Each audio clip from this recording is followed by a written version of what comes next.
Good morning. Today is November 19th, 2018. We're here today with, do you prefer Terry or Taron? Either one. All right, Mr. Smith from Smith & Sons Funeral Home. Thank you for agreeing to talk to us today. Why don't you just tell me a little bit about your business, how it got started, where it got started? Okay, you're asking me questions I can't answer, but I'll give you what I know. That's all we ask. My great-grandfather lived in Pennsylvania. Mm-hmm. He was an undertaker, casket maker, furniture maker, you name it. I understand that a lot of the casket makers started out as furniture makers or vice versa. And he moved to South Whitley, Indiana in May of 1851 and established his business there. And it was the time of the Civil War. Mm-hmm. And my great-grandfather was 15 years old, and he ran off to join the Union Army. His mother did not like the idea, so she sent Dad after him to bring him home. It ended up they both stayed in the Army. Oh! And after the Civil War, they came back to South Whitley, and then they moved to Lowrance. And at that time, Lowrance was the up-and-coming town in the county because of the Kutcher Sanitarium that was there. And I can't tell you a lot of the particulars on that, but that's where my great-grandfather's business was about where the City Hall, or as it is in Lowrance, is today. I do have a picture of that. Then when my grandfather came along, he went to mortuary school in Chicago, and then he worked in Illinois for a while, where my father was born, and then he came back to Lowrance to be with his father, and they ran the business there until May of 26, I believe it was, and they moved to Columbia City and opened up their practice here. My grandfather had a partner, Tom Hood, who had a furniture store. He was not a funeral director, but he had a furniture store. And they operated for a couple of years. The funeral home was, at that time, funerals were done in the home. In private homes. In private homes. They didn't have funeral homes. And this was just starting out. It was at the corner of South Line and Market Street on the southwest corner. Big brick house. The big brick house, yeah. And they were there until 1935 when they bought the Peabody estate here on North Main Street. Uh-huh. Mr. Peabody died in 1933, and the property had been sale for 2 years. And at that time, only 2 people looked at it. The American Legion looked at it about making it a Legion home, and Dr. Grant, dentist, bought it, or thinking about buying it, and was put the downstairs into his office and live upstairs. And neither one of them purchased it, and so the realtor George Shriver. That's okay. Huh? That's okay. I think it was George Shriver talked my grandfather into purchasing the quarter of a block for $5,500. Wow. Of which my grandfather didn't have the first penny. Oh. And the 500 was the realtor's fee, so the property was $5,000.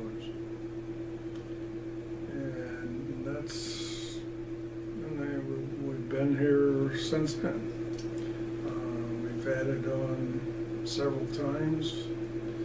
The place does not look like it did when he bought it. No. A lot of the interior is the same, but the rooms are different in shape and so on.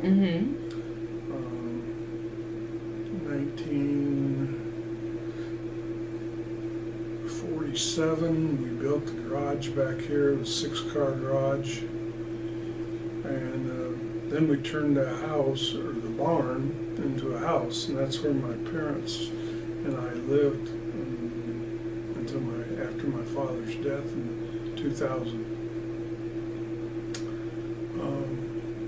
So that's now what they call the coach house? Coach room. Okay.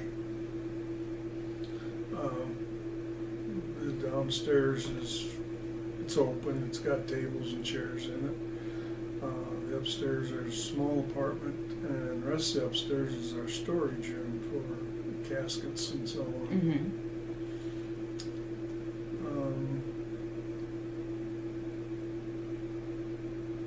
I can remember, I can't, the first edition that my grandpa put on the place was on the north side over here, was the casket room.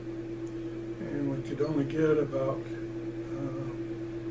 I don't remember how many,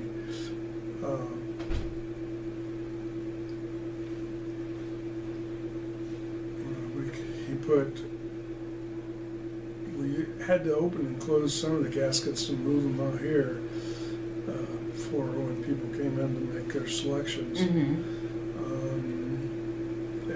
That would have been in 1935. We did that, and then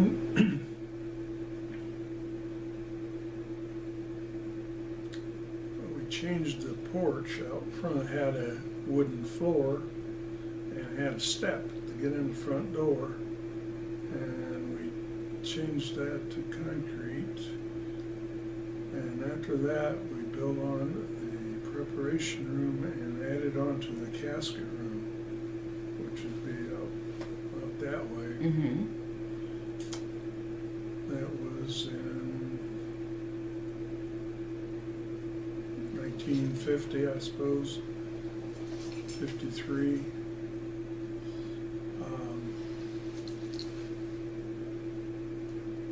So obviously you don't make your own caskets anymore. No. No. Did your father do that as well, or just your grandfather, your great-grandfather? Great-grandfather's the only one that made his own.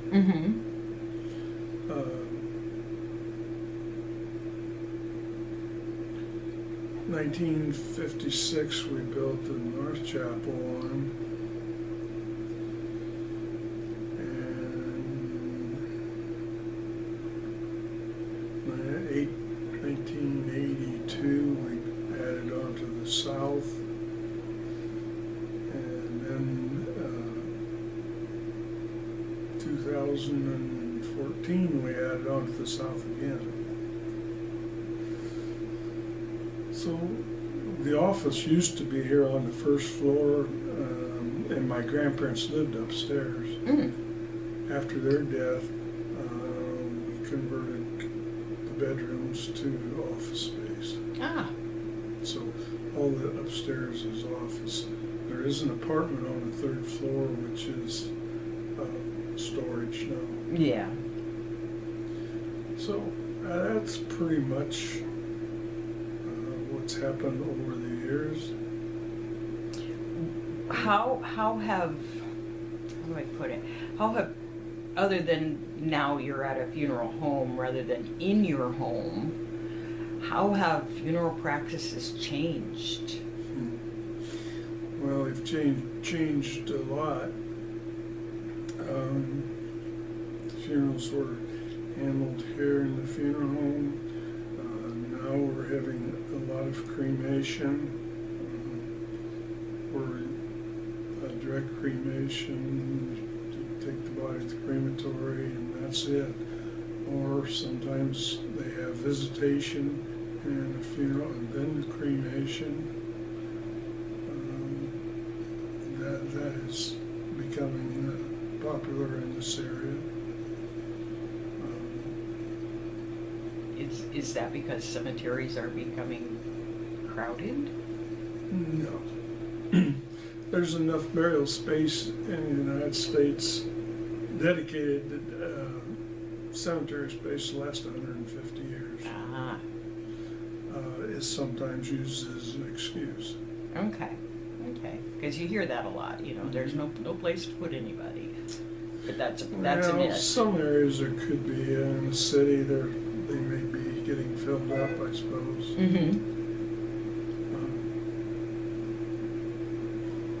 So I guess. Up to Okay. you. Did you want to show us around? Sure. All right. Let me put this on pause for a second. This was the kitchen and Mr. Peabody's original home. Didn't look quite like this. There was a hallway right through here. There used to be a swinging door right here that swung out, and the next room was the dining room. And of course, when you made it a funeral, you had to open it up, Mm-hmm. take it out. So we can go along this way.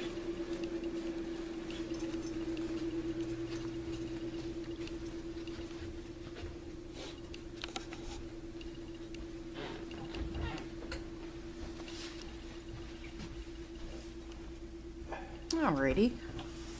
This was the first room that was built on, as I mentioned earlier. Let me get the lights.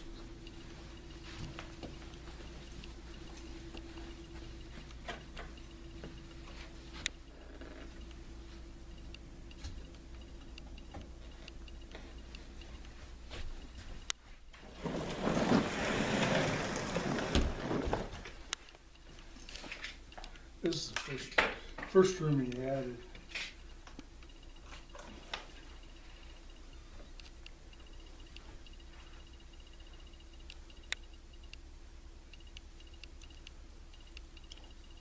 Back here. I like the trim up at the top. That's really beautiful. Let's see if I can. Wrong way. The trim's really pretty. Okay, which way did you want to go? You can go back this way if you want. I don't know.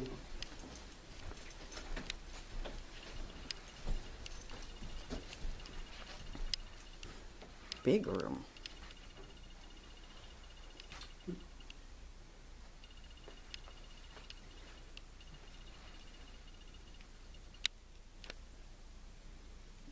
Oh, that's the golf ball urn. That's pretty neat, and the bobber. That's Yeah, that guy came through here sawing those one day, and I bought them, and he says they're really hot.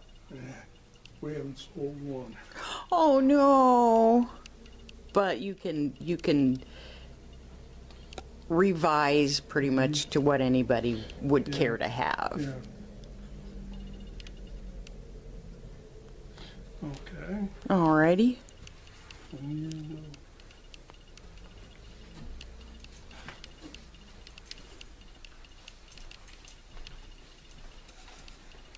we can go back this way. Alrighty. I'll have to get him to turn the lights on, so. Okay.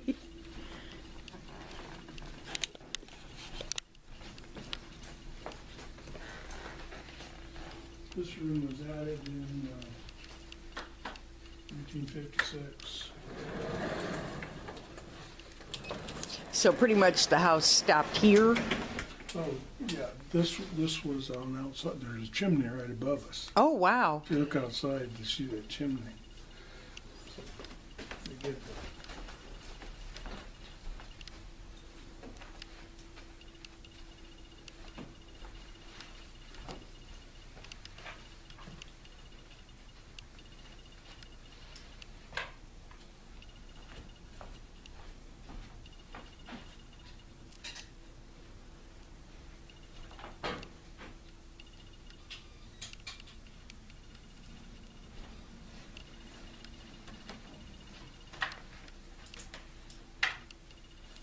You don't need a wheelchair. Okay. Maybe someday. Yeah, somebody didn't put it away.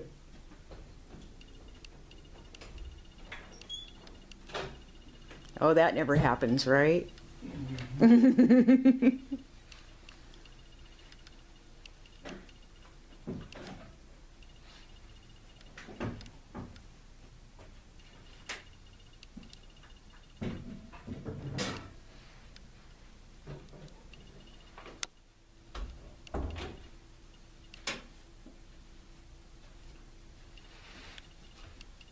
Now, do you have names for your rooms, or just front parlor and back parlor and? No, this is I can't remember the names right now. Oh, that's all right. This is North Chapel.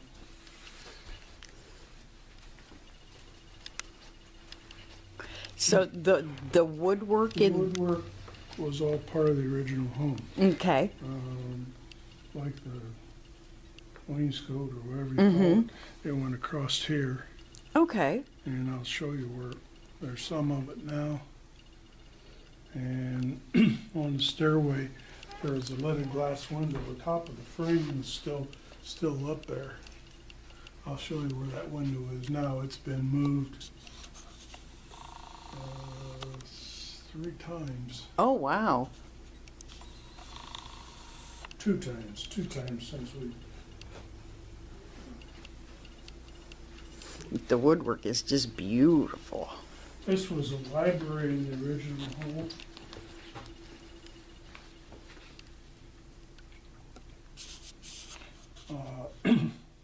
This room is curly maple. The next room is cherry. This is quarter sawed oak out here. Oops, wrong way. Cool. Okay, we'll go over this way.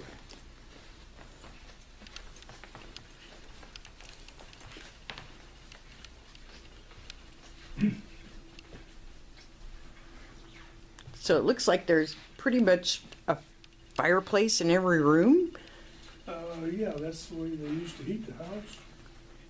and the inset I guess. cabinets. That's kind of cool.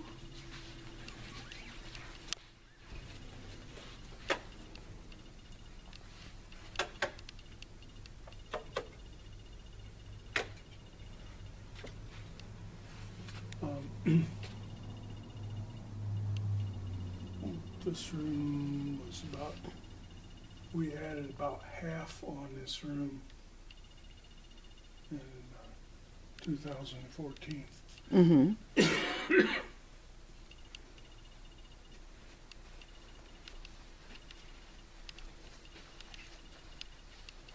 I know I've been in here when it's been packed to the gills, even as big as it is, so.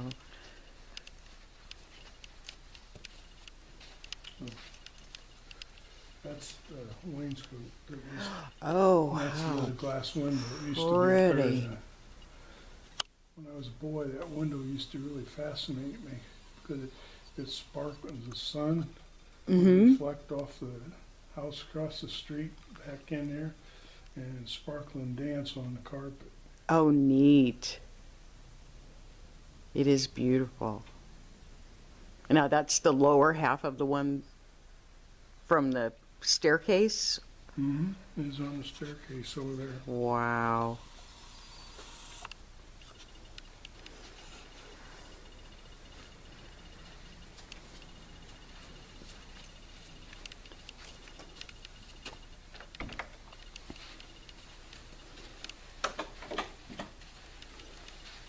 Oh, look at the cool pictures. There's my great-grandfather in front of his business in Laurel.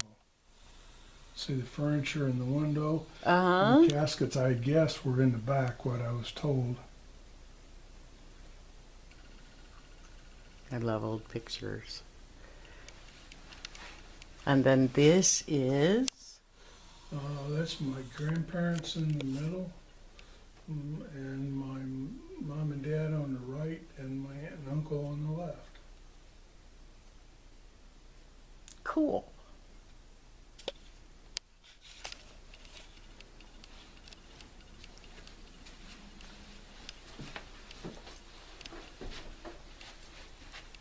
Oh, another neat window. Yes, that was part of a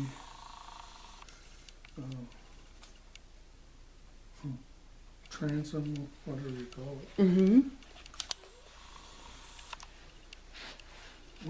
Had several pieces that came out of the living room or the dining room, and was up in the storage for many years until we decided to put it in there. There's a couple smaller pieces that were part of that are in the doors outside. Nope. Going to keep going the wrong way. Those little models up there are really cool too. And I assume those are my toys. Hey, toys are fun. I am assuming this is your family crest. Neat.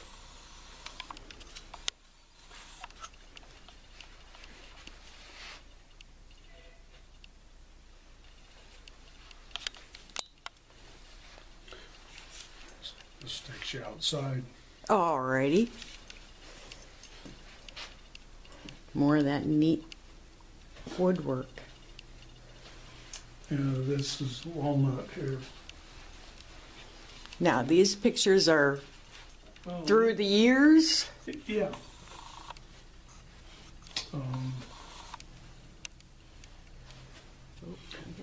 This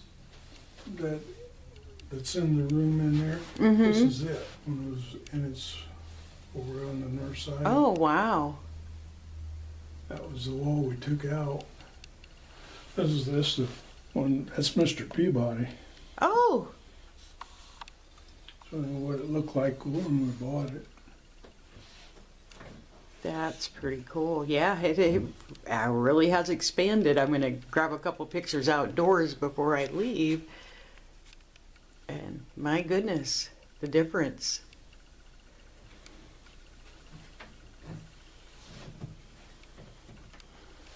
Yeah, Mrs. Peabody was not well, but she was staying in this room right there. And Mr. Peabody was going on a business trip and was going to be gone.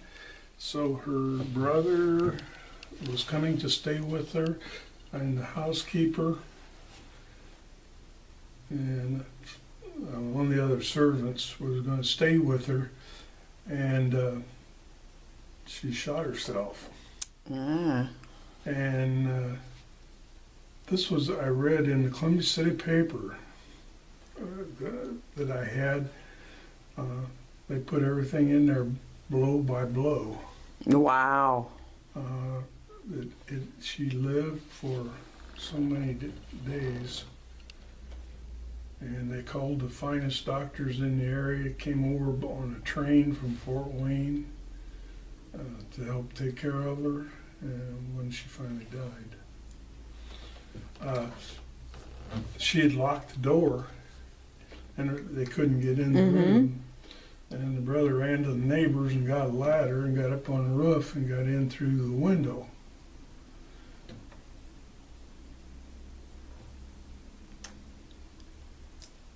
And that's how they were able to get to her, find out what had happened. Mm-hmm.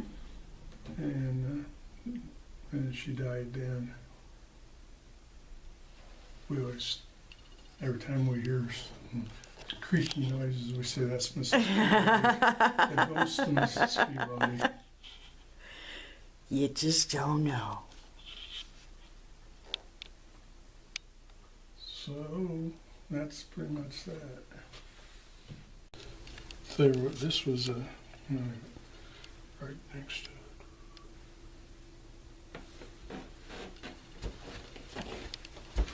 This was an outside door right here, Oh, uh-huh. and this has all been added. And right here there was a desk, which was our desk. Mm-hmm. The rest of that been added on. Original.